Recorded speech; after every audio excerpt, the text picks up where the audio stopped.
Good evening, New York. Tonight's scene is set at the Ritz-Carlton in Battery Park City on the southern tip. Late at night, and Max is just now getting home. Him and his bodyguard,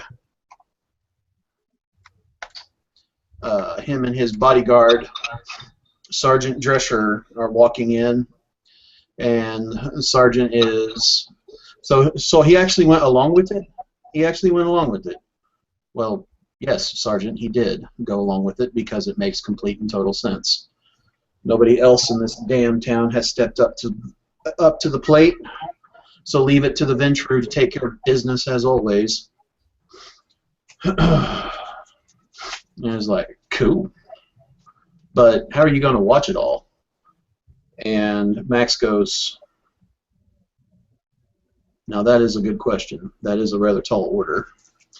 Hopefully the other Kingsmen and the other cousins will step up and take care of business, or at least set up something to take care of business, which no doubt I'll have to lead and hold their hand and coddle them like little children. At least Mr. Noble has an excuse for not knowing any better. He does not know any better. But we shall see how it boils down. Maybe they'll surprise me with some initiative. I don't know. They get in the elevator. They ride up, mostly in silence. Max is looking at his smartphone, his fingers flying across, reading messages and taking in notes and whatnot. Financial data from across the globe. And he notices a very interesting message. Someone by the name of Mr. Brooks wishes to see him. This causes pause, as Max considers him an elder, or at least elder than him. He goes, yeah, he's going to be pissed. But I didn't get his shit, so he can. Let's have to see how this plays out. If Mr. Brooks is technologically savvy or has retainers that are, I'm sure they can get a message to him pretty quick. Yes, he could. Mr. Brooks is technologically savvy himself, because you always see him with his modern phones buzzing about. You can make that assumption that he actually knows what an SMS is, or a text is, or a WhatsApp, or all that matter. Max will reply to Mr. Brooks's message. Sure, come down to room number Ritz-Carlton, Battery Park. We'll have wine over some classy music. You simply get a smiley face back, and then the message next after that says, "I'll be very, very looking forward to meeting you." Another smile, and then you know he's on his way. Within an hour, say 45 minutes, you know that he arrived because one of your retainers informs you that a large limousine is driving up to the Carlton Hotel, and a one somewhat clumsy-looking fellow, although looking clumsy, you know that it's Mr. Brooks, probably Mr. Brooks, is stepping up into the foyer, addressing the person that keeps track of the chamber numbers, and simply stepping into the elevator on his way up. Max will have his retainer Marcus, the valet, the actual valet, will greet Mr. Brooks and say, yes, sir, right this way, sir. Obviously knowing standards and knowing how to proceed, will simply follow the individual leading him into the right direction. Marcus is a different breed than Drescher. He is a small-ish man, not very well built. He's definitely not a soldier or ex-soldier. Seems to have a book where he's got glasses and carries himself like an educated person. He is definitely not the hard scrabble, rough and tumble that Sergeant Drescher is. Marcus will get in the elevator, take him to the penthouse, and Mr. Brooks will see it is the penthouse suite of the Ritz-Carlton, so it's very nice. His eye will be drawn towards the subtle light proofing that's in the windows, and he will easily catch where the sunlight would be blocked during the day, such as light blocking off the balcony and the doors inside. The windows are all got the subtle light proofing. Definitely, if you didn't know what to look for, you wouldn't catch it, but you definitely see the light proofing. Max will be sitting at a table. It's a dining table that's been converted over into a makeshift office technology center. The table's been cleared, of course, for the guest. All the laptops are off. The networking equipment's been set aside. And as soon as Mr. Brooks walks in, Max will, of course, rise. Brooks being let in by one of the retainers of Mr. Hardcastle. Yes. He will almost immediately, as he steps into the room, bow to his superior, his primogen. Almost being too social, he bows very much down and makes sure that he shows enough respect to his newly appointed primogen. Mr. Brooks, thank you for the honor of your company. Please have a seat. And only after receiving his group will the Mr. Brooks will take a seat. Normally in the board meetings, you can see that Mr. Brooks is already sitting or simply takes a seat. However, this has changed. He waits for you to tell him if he can take a seat, and he will very much so. However, his eyes are looking, as you can expect, very serious, very goal-orientated. Mr. Brooks, it is my distinctive pleasure to bring good news this evening. I have spoken with Prince DeWitt, and he has granted all the domains that we have asked for, save the nightclub for Mr. Budge, which I will personally take care of soon. All of them? All of them. Surprised. Including your towers that you wanted to the east of Battery Park. Max will produce the map from the last video we did. I call it Bridge, State, and Whitehall Towers, since that's the three streets that encase the area, and they're tall buildings that are near the Battery Park. It seemed fitting to call it that. Mr. Brooks looks very happy and says, well, I see you've done very well, my prodigy. Well,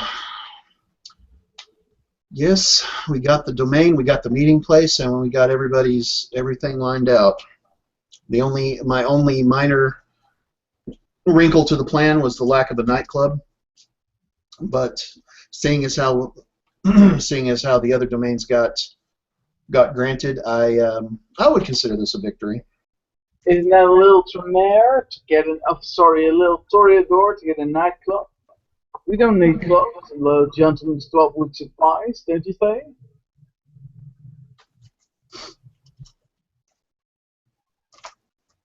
Well, Mr. Budge wants a nightclub. I'm sure we can arrange that. Well, Mr. Budge is one of our special people within the clan, I should say. Yeah. He can have his due. He's been here a while. I presume he deserves some chin-up, some bonus. I do too.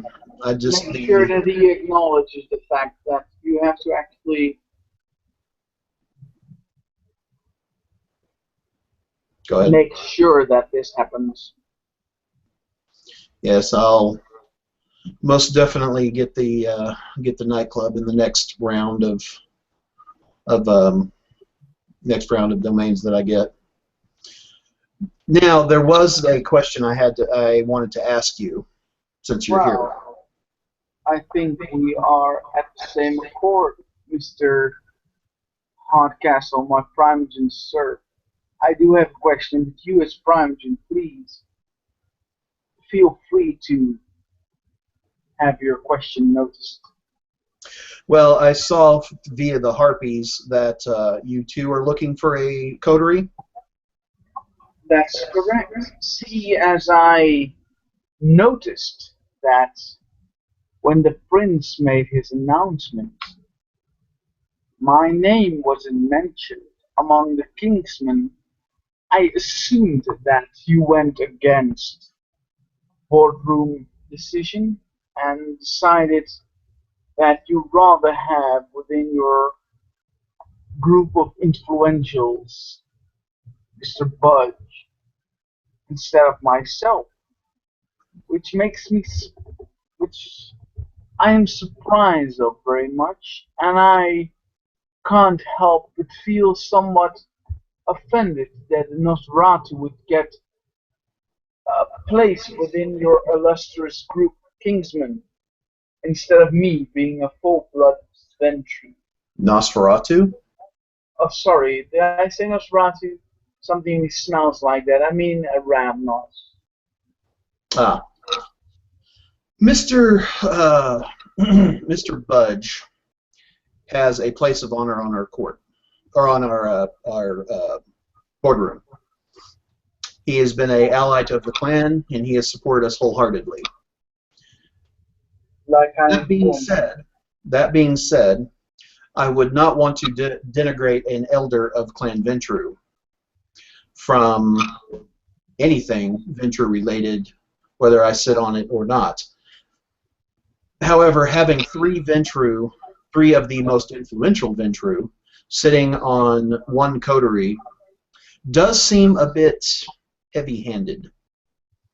I, for one, would love to have every Ventru in the city on our coterie. But from a political standpoint, from a, so we say, the less fortunate clans of Brujah and others, having all of them on one coterie would seem, it would just send the wrong message at the time. That being said, the request that you made for forming up a coterie of Ancilla or Elder, I'm afraid even I don't even qualify for that. Sure, I'm a Primogen by courtesy of yourself and the other members of the board. But I'm afraid we don't have the numbers of Ancilla or Elders to form a coterie with that kind of requirement. And I didn't want to speak for an Elder because, Primogen or no, I'm still only 10 years under the cover of night. It would seem inappropriate. Now, I would... don't even remember being 10 years undercover. I don't even remember the last 25. However, you shocked me, sir. You astound me, sir, that you would forget to mention my name.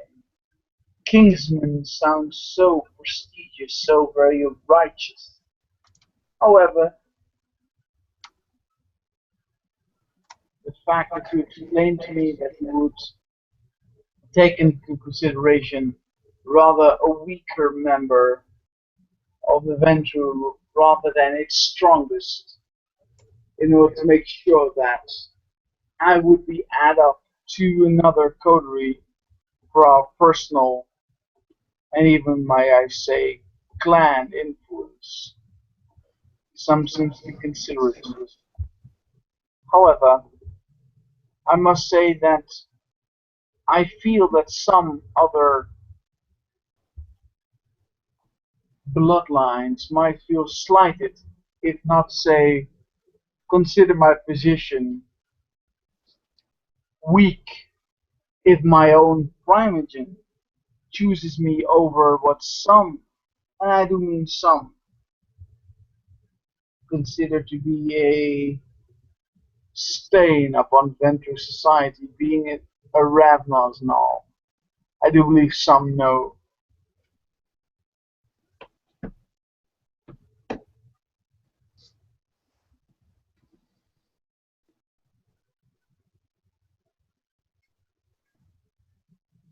So with you choosing a Ravnos among your own bloodline seems to me like, especially me, seems to be like something that you have to do with a huge consideration.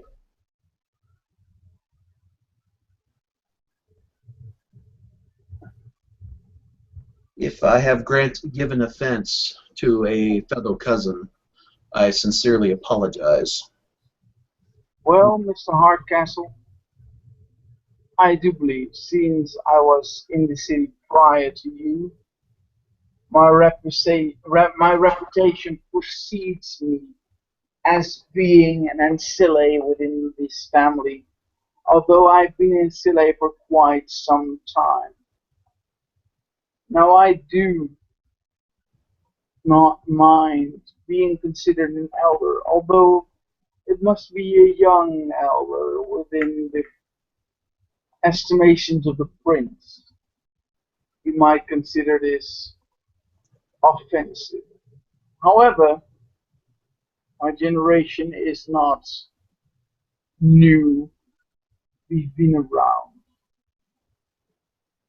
And I'm sure that must not be a distance of 1 or 2 steps away from the prince himself. However, they can be fickle, those princes. Still, I am what I think be a clan elder, and for you to choose my prestigious self over a Ravnos was quite shocking.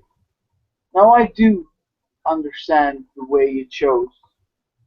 And yes, you have seen my affirmative action in making sure that I find myself under people that are qualified to run the Protector of Traditions coterie. Still,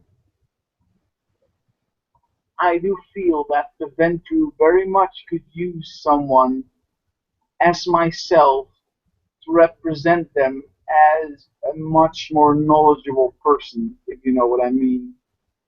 This clan, definitely considering my age, could advise me to step up beyond the rank of Ancile, which I've held for a while, and step up to be one of the elders within the city, giving me the prestige and, as some would say, the right to even protect, hold, and in some way represent other coteries, making sure that you get a benefactor. If I make my own coterie, I cannot step away from the fact that I probably need to find a coterie of elders, which will take a very long time. But that is only if you, Mr. Hardcastle, would acknowledge my position as Primogen within the city. Can I be so bold to ask of you, my Primogen, the recognition of elder within our ranks at this moment in the city? If you wanted to be considered an elder of Clan Ventrue, I would definitely throw my support behind that. Mr. Brooks nods very deeply and says, I know your position, Mr. Primogen, is very difficult considering my stay in the city, me being more old and in some way more experienced. However, if you would do this thing for me, making sure that my status within the city is well recognized. I can assure you full-heartedly that I will be sure to back up my clan in the full capacity I've always done.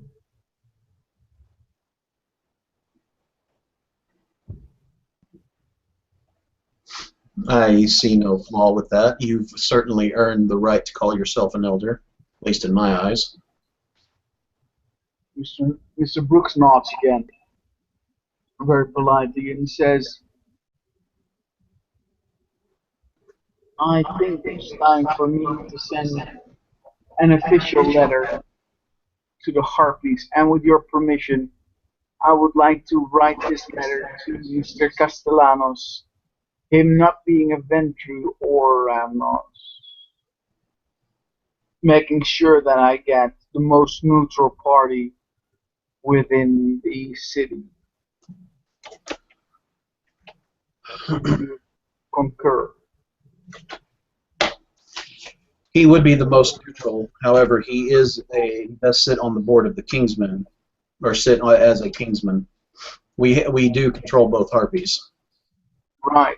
Then I will write my letter to the sheriff. I'm not sure if the sheriff likes me very much. I don't think the sheriff can afford not to like anybody right now. Mr. Brooks smiles. You actually see that smile. His smile slips away for a moment. And then he says, well, the Harpies do have their influence. I will write it to the sheriff to make sure that it's acknowledged. My recommendation, my personal request, along with your name, as well as that one of the Mr. Budge, and maybe even Castellanos. I will not write his name, although I am sure he will be, as a Kingsman, fully cooperative with his coterie. I'll write my letter to him with my request to be considered and recognized an elder of the city. This will help you, my Primogen, in a way.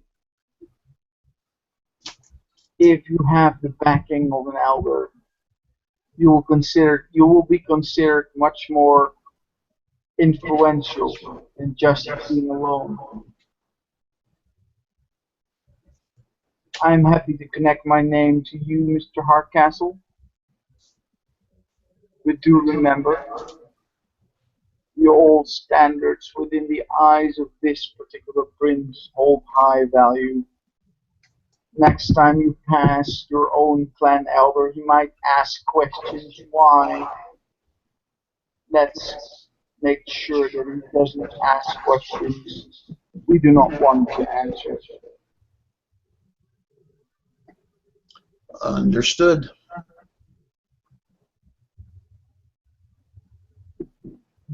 Mr. Brooks will smile again. And he will smile at me and then say, do you wish anything else of me, my friend?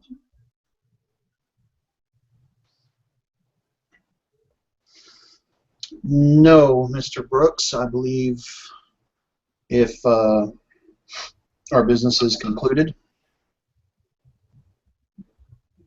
then I will make sure that my newfound haven is well equipped. Or should I say, domain? I would treat it as domain. As I was making claims on behalf of Clan Venture, of course, claims of domain, I would just go ahead and treat it as yours. Which does bring up a question that I need to bring up to the board. I found a source for military-grade weapons. They're not in the city yet, of course.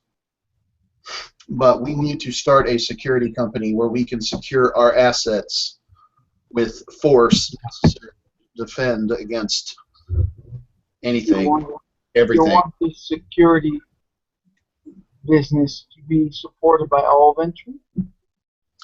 All Ventru, all Kingsmen, hell, a city if we could, although that many fingers and that many pies, or that many fingers in one pie could pull it in too many different directions at once. Do consider that the Kingsmen, although I like the group, is very much different than our clan itself. Personally, I would choose clan first before total. It's up to you, my Brandon. With whatever you decide, you will have my full cooperation. And I will make sure that I will assist you within my domain here as much as I can within a month or two. If you want me to set up a company that has to do with their security, then I will fill in the forms as a lawyer and make it being sped up as much as possible. Yes, it would probably take a majority of Clan Ventru, you as a lawyer, myself as a leader, others as a financial backing and bookkeeping expertise to get it off the ground. Right.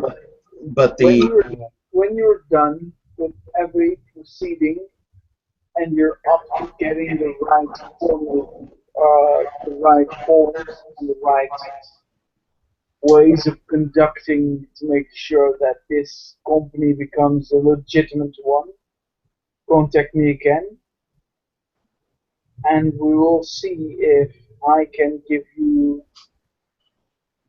some speeding up my plans. very well. In the meantime, enjoy your new domain, Mr. Brooks. I will. Thank you for your words. I'm sure the prince was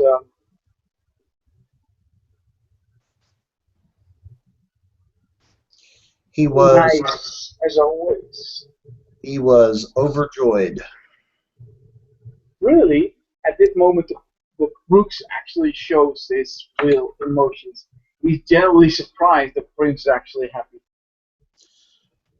He either was terribly overjoyed that the Ventru were basically controlling everything as we normally do, or he was overjoyed at the fact that I was either overextending myself and giving myself plenty of rope to hang myself with. It was hard to tell. Maybe a little bit of both. Mr. Brooks makes a face of doubt, and he says, well, whatever this prince decides, I'm sure it's going to be for the benefit of the city, right? Oh, quite so. Mr. Brooks smiles and then says, well, I don't want to leave me any longer than I can. Please, whenever you see my brothers or cousins, give them the love and condolence of Mr. Brooks. As he bows and then steps back towards the door. Good evening, Mr. Brooks. Would you care for an escort?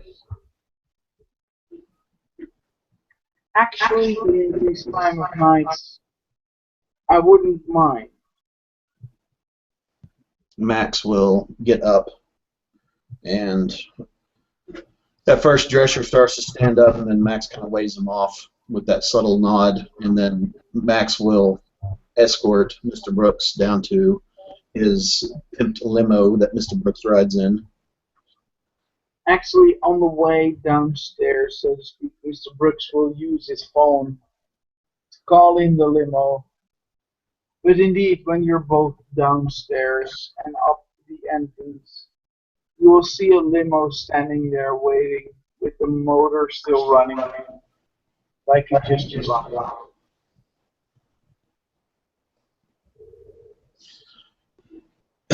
before they exit the elevator, because the Ritz-Carlton's a fairly tall building. As they're going down in the elevator, Max will lean up. Max will kind of, turn towards Mr. Brooks. Would you like in on the Kingsman, Mr. Brooks? I'm sorry? Would you like in? Would you like to become one of the Kingsmen? The thought has crossed my mind. However, at this moment, I think it's more beneficial for the city, as well as for myself, to make a crew that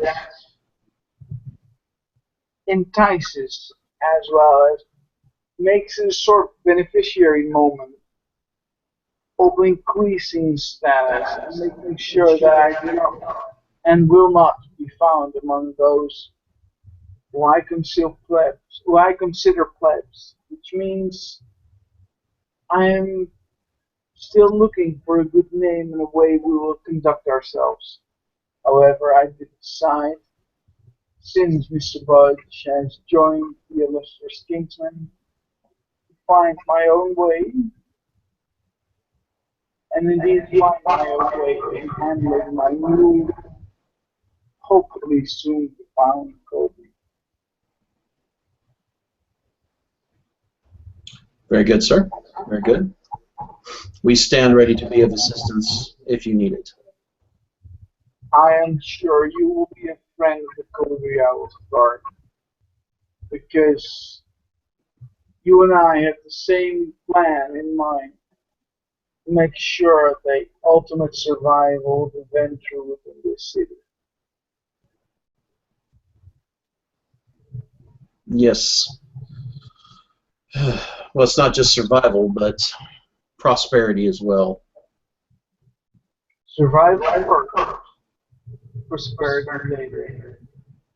Because you cannot prosper if you cannot survive. Quite so, sir. Mr. Brooks smiles and bows towards his primogen and then says, I will leave you in the grace and favor of the Lord. Thank you, sir.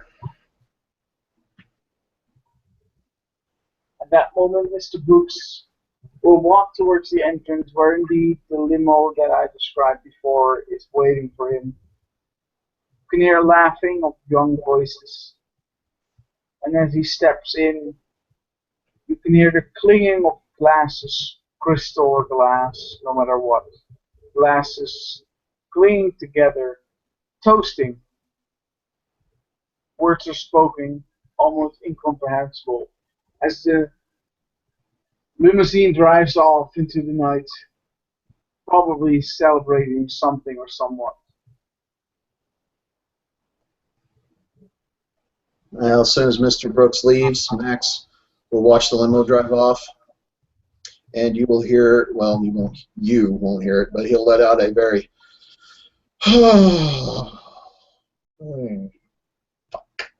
and then he just does an about face and walks back into the hotel.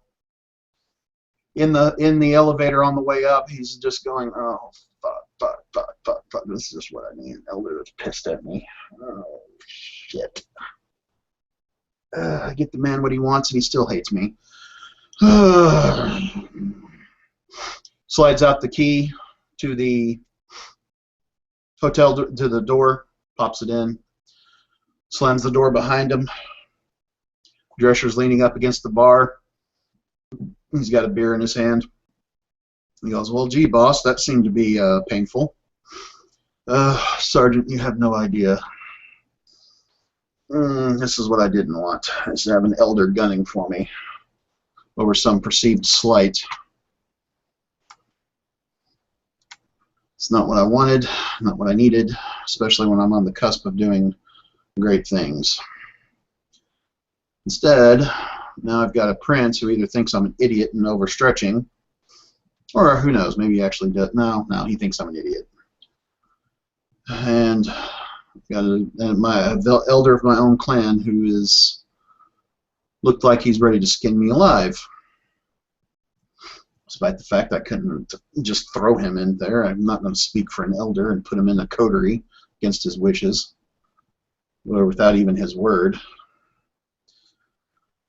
Well, maybe he won't find anybody else to coterie up with him, and he'll come crawling back to the Kingsmen, or he'll just fucking tear my spine out. Either way, it'll be interesting. With that, Max goes, sets up his little computer equipment on his, or sets up all of his computer equipment on the dining table the way it was. All the wires and connections and everything, all nice, neat, laid out like it should be. Max goes back to work. Work, work, work. Never ends.